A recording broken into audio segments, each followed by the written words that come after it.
যেদিন আমার ঘরে বাইরে কাজের চাপ বেশি থাকে আমি খেয়াল করে দেখছি সেই দিন আমার হেল্পিং হ্যান্ড আসে না। আর না আসার জন্য আমার সারাটা দিন অনেক দৌড়ের উপর থাকতে হয় এবং অনেক বেশি কাজ করা লাগে, এক সংসারের কাজ, তারপরে আর অন্যান্য কাজ তো থাকলোই। তাই আমি ঘুম থেকে উঠে বাজার থেকে এসে দেখি কি আমার হেল্পিং হ্যান্ড আসেনি। তাই আগে এসে আমি রান্নাঘরটা পরিষ্কার করে নিচ্ছিলাম। আর একটা কথা আপনাদের সাথে শেয়ার করি, সেটা হলো আমি আপনাদের সাথে সর্বোচ্চ 2 মিনিট, 5 মিনিট, 1 মিনিটের ভিডিও শেয়ার করি। দিনে 5টা ভিডিও শেয়ার করলে সেখানে 10 থেকে 15 মিনিট আপনাদের সাথে শেয়ার করি। তো এই 15 মিনিটের ভিতর কি আমার জীবনটা সীমাবদ্ধ? আমি কি সব কিছুই আপনাদের সাথে শেয়ার করি? যারা এমনটা ভাবেন আসলে তারা ভুল ভাবেন।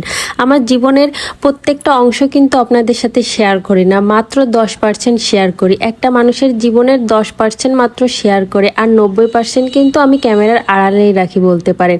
এরপরও কিছু মানুষের এত চুলকানি, তারা সবসময় এসে বাজে বাজে কমেন্ট করবে আর বলবে আমি হাঁকতে মুখতে গেলেও নাকি ভিডিও বানাই। ভাই, যদি হাঁকতে মুখতে গেলেও যদি ভিডিও বানাতাম তাহলে আমার আইডিটা ভালো করে ঘুরলেই দেখতে পারবেন আমি কোনো বাজে আজে ভিডিও বানাই না। এমনকি কাজের ভিডিও আমি তেমন একটা দিই না বললেই চলে, খুব কম।